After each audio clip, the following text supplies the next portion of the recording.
Hey family, thanks for tuning in again. This is part two.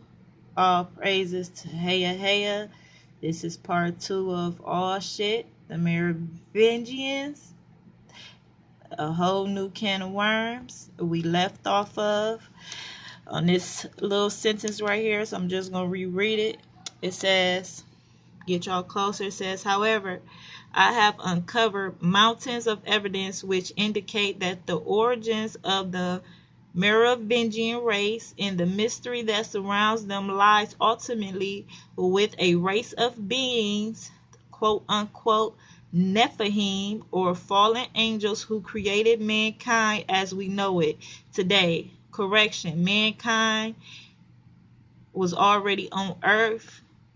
The fallen angels fell in Genesis 6, and they mixed themselves with the seed of man. They took wives, which ones they picked, and they had children, and those children was the giants, or they was called the Nephilim. Okay. It is also, it is also originated with the civilization far more ancient than recorded history, from which came all of the major arts and sciences. Sorry, my hands is shaky. Arts and sciences that are basic to civilizations everywhere. As I intend to show, all of the myths and symbolicism that are associated with this dynasty can in fact be traced back to the earliest civilization. It is known in some cultures as Atlantis, although there are many names for it. It is the birthplace of agriculture, astronomy, mathematics, navigation, architecture, language, writing, and religion. It was also the source of the first government on earth, the monarchy. In the first kingdoms of earth were the gods, which we know these was fallen angels, right? Okay, it says, let me get up close. I'm right here. Their race were known by various names. In Assyria as in Andonit, in Samaria the Anunnaki, right? You see that, the Anunnaki. And Druid lore, the Tuat ish the Dana, not even, sorry I messed that up. Okay, in Judo Christianity, the scriptures, they are called the Nephilim, the sons of God. I apologize for, I'm just doing it with my cell phone. I apologize. Or the Watchers. They are described as humans. They are described of having attachments such as wings, horns, and even fish scales. But from their depictions, it is clear. It is clear that these are costume. Are costumes, forget it, worn for their symbolic values, and these symbols indicate divine power in their royal blood. Okay, it says in their royal bloods, it says the gods themselves. I'm right here. Let me take it up. Okay, it says the gods themselves have their own monarchy with laws of succession similar to our own. They are built on a global empire upon the earth with great cities, temples, monuments, and many nations established on several continents. Man was separated from the gods. A man was separated from the gods like a domestic animal, and there was a great culture taboo among the gods among sharing any of their sacred information with humanity.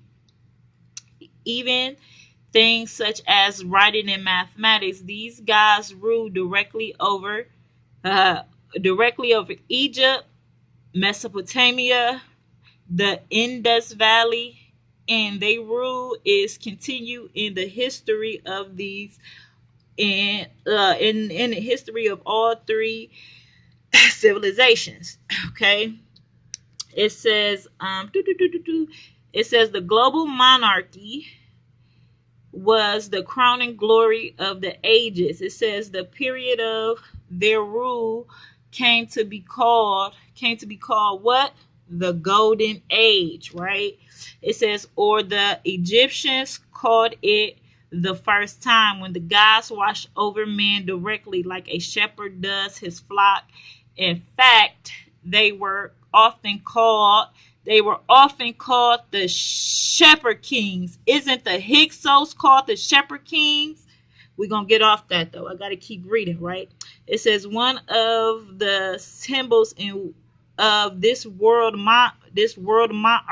monarchy was an eye hovering over a throne. The eye of Horus, the eye of Ra, the eye of the peacock. Okay, eye hovering over a throne, and this eye now adorns our American dollar, presented as the missing capstone of the Great Pyramid of Giza, underneath which are written the words the new world order. Clearly, this new world order is a global monarchy or fund that or funding fathers, not a Democrat among them, intended for the nations to participate in all along, symbolizing by a pyramid as a representation of the idea in perfectly ordered authorization empire. Okay, let me stroll down. Bring it up. Excuse me. I stutter, y'all. I apologize. That's just me. I'm just being truthful. I stutter. Okay. Okay, it says during, gotta bring it up. It says during the golden age of the gods, a new king's ascension of the global throne would be celebrated by the sacrifice of a horse, a animal sacrificed to Poseidon, one of the Atlantean god kings in Lord of the Seas. In fact, there is an amusing story about how King Sargon's rebellious son Sagara tried to prevent his father's attemptions to the world throne from being consolidated by stealing his sacrificial horse. The horse was never recovered until years later in Sagara, along with the sons of Sagara's, i.e., these members of his family who had assisted him, was forced to dig their own mass grave. The grave was called the grave. This grave was oddly called the ocean. Interesting. Okay. It says it was a rebellion such as this. It was a rebellion such as this that led to the downfall of the entire glorious empire.